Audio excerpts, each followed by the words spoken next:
Alright, I have two quick tips today. This house is not actually my first time clean. This has been done before, so all the hard work is really done. And because I use only distilled water and pure water, well, distilled water is pure water. Even cleaning the insides and the outside, the windows haven't really been that bad. But I brought this just in case.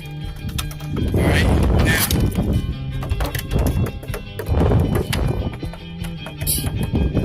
Yeah, I got all those bottles all over the place, so let it roll for now.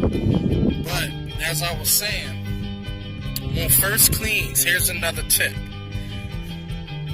Rather than using a ladder and steel wool on the outside, you'll find that some windows could be oxidized. It'll have an ashy film on there from the framework and the rain when it runs off onto the glass. That comes from the siding and stuff. But sometimes it won't come out with just a regular mop.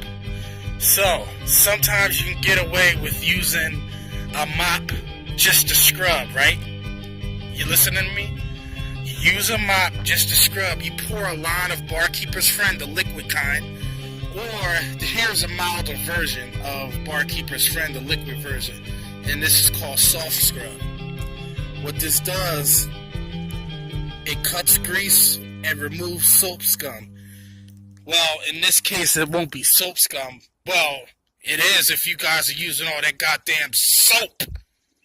Then, yes, you'll want to use this because in a year's time, or how many ever years the house hasn't been cleaned, this will cut that soap scum slash ashy film from the siding or the framework.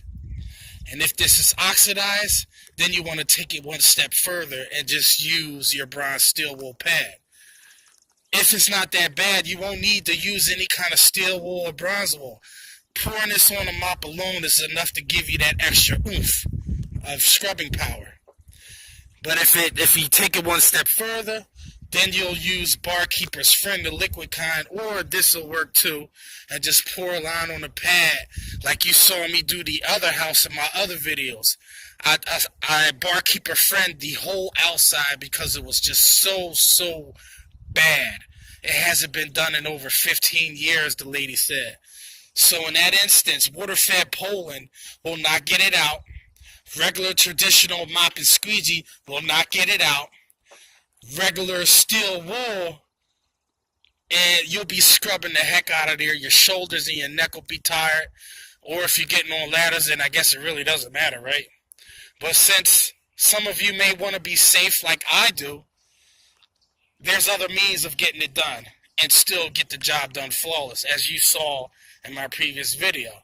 The difference between before and after with using Barkeeper's Friend on there. Only except I didn't have the liquid version then. I had the powdered version. And I poured a little moisture on the pad to sort of make like a paste on the window. You know, and then I just polished the heck out of it with the bronze wool pad. And then I followed up with traditional methods, squeegeeing it and all that stuff. It's a two-step process. You apply the stuff, you squeegee it off, the excess off.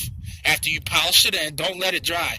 You squeegee the excess off, then you mop it in again, and then you squeegee as normal. So it's a two-stage process, but it's necessary. But it doesn't matter how long it takes you. If you're cleaning the glass twice, you charge for that. Just explain to them it's badly oxidized and we have to use a two-step process. They don't need to know all the ins and outs and the details of it. Just tell them it's a two-step process because of the oxidation for the many years that it hasn't been cleaned. And you let them be aware of them. If they could be a repeat customer, you advise them to clean it twice a year or once a year at best. If you can get them to sign on at least the outside every 3 months, or like those cats over in the UK every month, God bless y'all. But what we charge on our house is like 5 or 10 times as much as y'all charge over there in y'all country. Because a lot of the houses aren't big with extreme amount of windows. Plus y'all just doing the outside and y'all hitting and running. You know, because it's pretty much not fair, too much dirty because y'all staying up on it on a monthly basis. Uh, People over here in America, they got bucks, but they don't need to be cleaning that often. That, you know, it's a little. I guess it's a different kind of a culture when it comes to house cleaning over here. You know, they might do their spring cleaning once or twice a year at best. But very few will you find them signing on to a quarterly service. I think I have two now that actually sign on to a quarterly service, and that's the outside. And then the inside, like maybe 3 times a year or twice a year, or something like that. But let me get back to work. But there you have it, Macafracka.